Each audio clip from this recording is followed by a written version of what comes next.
ആലത്തൂർ എടാമ്പറമ്പ് തടയണയിൽ ഒരു സാഹസിക രക്ഷാപ്രവർത്തനം നമ്മൾ കണ്ടു. ഈ പുഴയിലേക്ക് ഒഴുകിപ്പോകാൻ നിന്നൊരു ബൈക്ക് ഇവിടെയുള്ള നാട്ടുകാരെല്ലാവരും കൂടെ ചേർന്ന് വളരെ സാഹസികമായി കൈകൾ കോർത്ത് പിടിച്ച് അത് കരയിലേക്ക് എത്തിക്കുന്നത് നമ്മൾ കണ്ടിരുന്നു. ഈ തടയണയിലൂടെയാണ് പോകണ്ട എന്ന് പറഞ്ഞിട്ടും യാത്ര ചെയ്തതിനെ തുടർന്നാണ് ബൈക്ക് അവിടെ കുടുങ്ങുന്ന സാഹചര്യം ഉണ്ടായത്.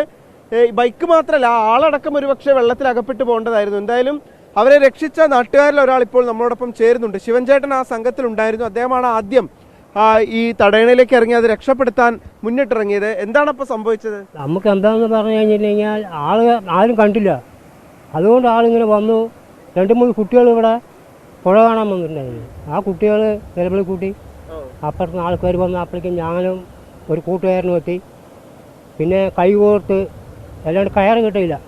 അപ്പോൾ കയറ് കിട്ടാതെ കൈ കോർത്ത് പിടിച്ച് അതിനെ വണ്ടിനെ വലിച്ച് ഭയങ്കര തള്ളലാണ് വെള്ളം. അതുകൊണ്ട് ആൾ രക്ഷപ്പെട്ടു. 9 എണ്ണം മരിച്ചാൽ മരണക്കേണ്ടാണ്. 9 എണ്ണം മരിച്ചു. അദ്ദേഹത്തിന് അറിയില്ലായിരുന്നു അവിടെ എത്ര ഒഴുക്കുണ്ട് എന്നുള്ളത്? എല്ലാം അറിയുന്ന ഇതുപോലെ തന്നെ വെള്ളം ഉണ്ടായിരുന്നു. കൂടുതലാണ് വെള്ളം. അപ്പൊ എങ്ങനെ ഇതിലൂടെ പോകാൻ പറ്റുമല്ലേ? എങ്ങനെ പോയി എന്നുള്ളതാണ് നമുക്ക് അറിയേണ്ടത്. ഞങ്ങൾ എത്ര പേരുണ്ടായിരുന്നു? ഞങ്ങളൊരു 8-10 പേരുണ്ടായിരുന്നു, പെണ്ണുങ്ങളടക്കം. ഈ തടയണയിലൊക്കെ നല്ല നീരൊഴുക്കുണ്ട്. ഉഷ്ണപ്രദേശങ്ങളിലൊക്കെ നല്ല മഴ പെയ്യുന്നുണ്ടായിരിക്കും. പിന്നെ ഡാമുകളൊക്കെ തുറന്നിട്ടുണ്ട്. അപ്പൊ അതുകൊണ്ട് തന്നെ നല്ല ഒഴുക്കുണ്ട്. അപ്പൊ ആ സമയത്തൊന്നും ഒരിക്കലും ഇതിലൂടെ യാത്ര ചെയ്യാൻ സാധിക്കില്ല.